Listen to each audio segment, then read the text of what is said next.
I've got big news for Ripple XRP fans as Brad is heading to DC to hang out with the Senate.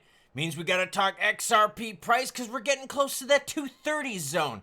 Happy Monday, by the way. The bigs are buying. We're also gonna talk about... I say lots of naughty things, so here's your warning. That's right, Brad's going to DC to hang out with the Senate. XRP's getting close to that 230 mark. Are we gonna get rejected again? And happy Monday to you all. Now, before we get into the hot crypto news, starting it off early this week, you know the deal. Your comments come first because you, the viewer, matter most. Nick Torres is hanging out with us and says, rest in peace, big bad Bobby Jenks, forever a champion. Yeah, sad news for White Sox Nation out there. What else do I got for you? Echoplex says, most people are sleepwalking and do not see these ISO coins coming like a tsunami. What are you talking about? That's all people have brought up over the last 4 or 5 years is the ISO coins. No one is sleepwalking on it. It's not like this is something hidden. Everyone knows about it. The narrative has been there. I hate when people peddle this, ooh, it's coming out of nowhere thing. We all know about it. Whitetail Crypto says, class act, Klaus, mentioning Bobby Jenks. Hats off to you and thank you for what you do, the honest news. Bitcoin sitting at 108,807 ETH is 2560, the XP at 228. We're going to talk about it. Why? Because we're getting close to that 230 mark. Will we break it or get rejected? It's big because Brad's going to DC. You got a little hidden road action going on with RLUSD. But first, this Metaplanet buying some more BTC. Metaplanet adds 2,200 more Bitcoin for 237 million. That's right. Japan's version of Strategy bought some more BTC in a filing on Monday. Hey, that's today. That's why you should hit the subscribe button and notification bell so you don't miss out on the breaking news. They bought more BTC for an average price of 107,700. Now, got a follow-up article regarding this, but first, Sailor hodled. Did he hodl because he doesn't have money or because he doesn't believe? I'm pretty sure it's because he didn't have money this week. Why? Because he says you should pretty much sell everything to buy BTC and that BTC is the only thing that matters. So are the coffers starting to run dry? Here's what he says. Some weeks you just got to hodl. Now, that being said, Scaramucci says, whoa. The BTC's treasury strategy, it's starting to lose its shine. The Bitcoin treasury strategy, once a trending narrative with companies emulating MicroStrategy's aggressive approach, now known as strategy, is coming under scrutiny. Speaking to Bloomberg, Skybridge Capital founder Anthony Scaramucci warned that the replicative BTC on the balance sheet model is likely to fade. Basically, what he's saying is this, look, trends happen, right? In Wall Street, trends happen. In sports, trends happen. In the business world, trends happen. And people replicate it while they're making money, but then we know the deal. It's pumperoni dumperoni, right? You make some money, and then once everyone makes money, someone's got to be holding the bag at the end. This is what he said. Right now, we're having this replicative treasury company idea, so you know it will fade. He clarified that Sailor's case is unique to the diversified nature of Strategy's Bitcoin-linked financial products. However, for newer entrants trying to follow the same playbook, the outlook might not be as promising. You have to look through the underlying costs associated with each one of these treasury companies, Scaramucci added, urging caution despite his bullishness on Bitcoin overall.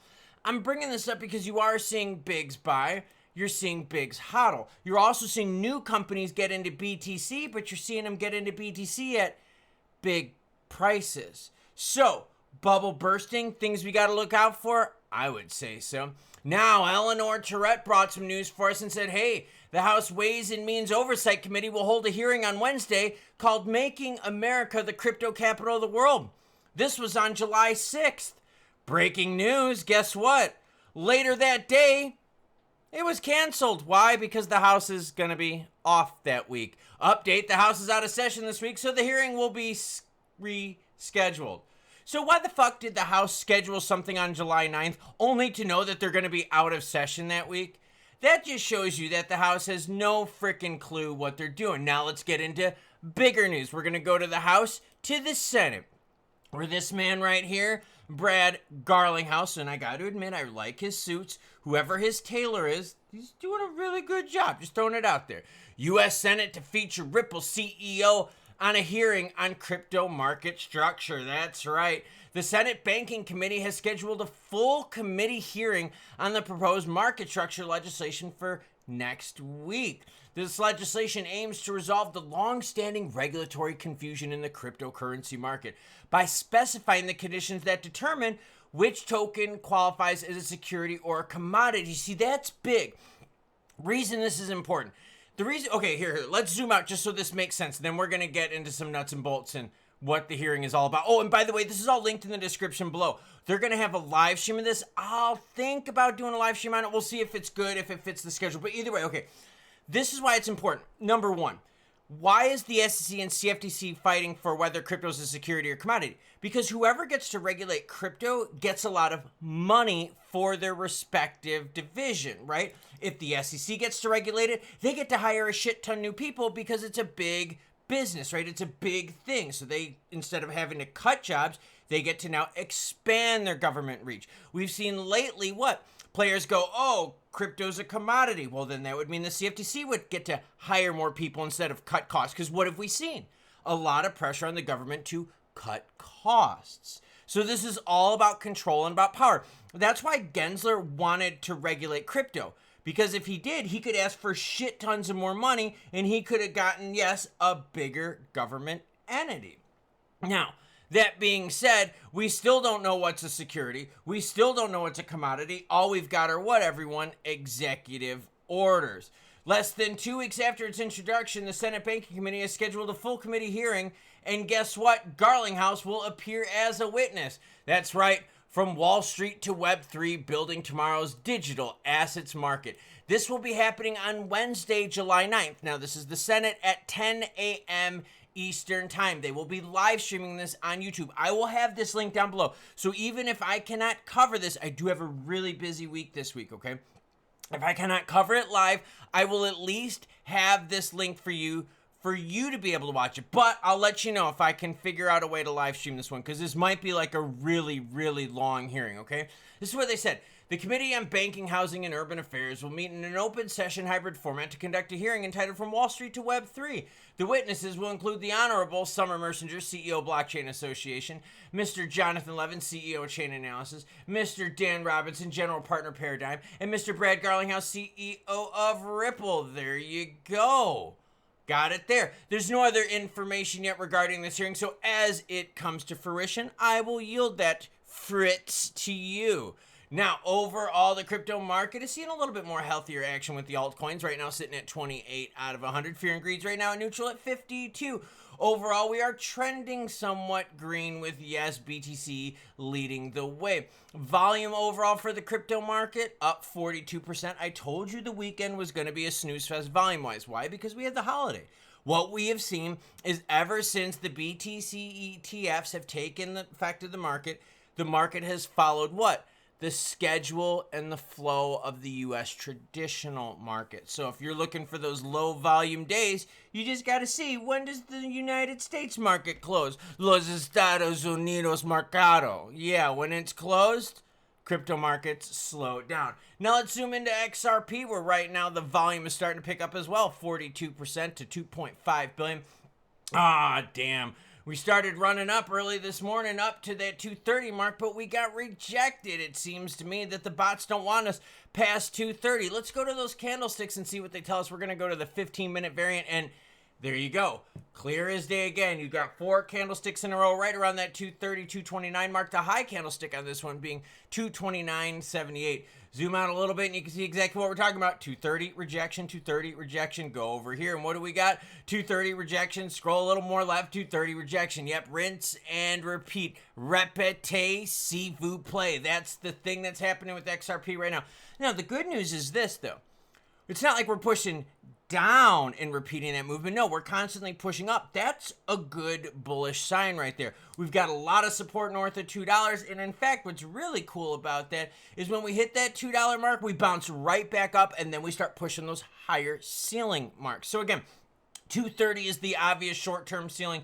Players have been playing this like a banjo from 210 to 230, repeating those 5% gains and riding it all the way to the bank. Now, Brad going to DC on Wednesday. Will that help us out to break that 230 mark? Well, only time will tell. We're only 2 days away, as some players are buying, some players are hodling, and some players like Brad are getting ready to hang out with the Senate. Sometimes you gotta hodl. That's what Sailor said, or does he basically saying that now he's got no more money to buy BTC? No, of course, he's always gonna have more money because there's gonna be more people supporting him all the time, but is the money starting to run dry?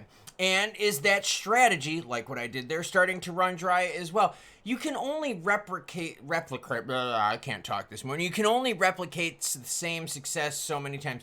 For those of you fans that are watching that are United States football fans, right? We've seen that when something new happens in the league, like a new strategy, teams try to replicate it and it lasts for a couple of years and then something new comes and then they replicate it and some new. You see that with the stock markets and businesses as well. People try to replicate that kind of action.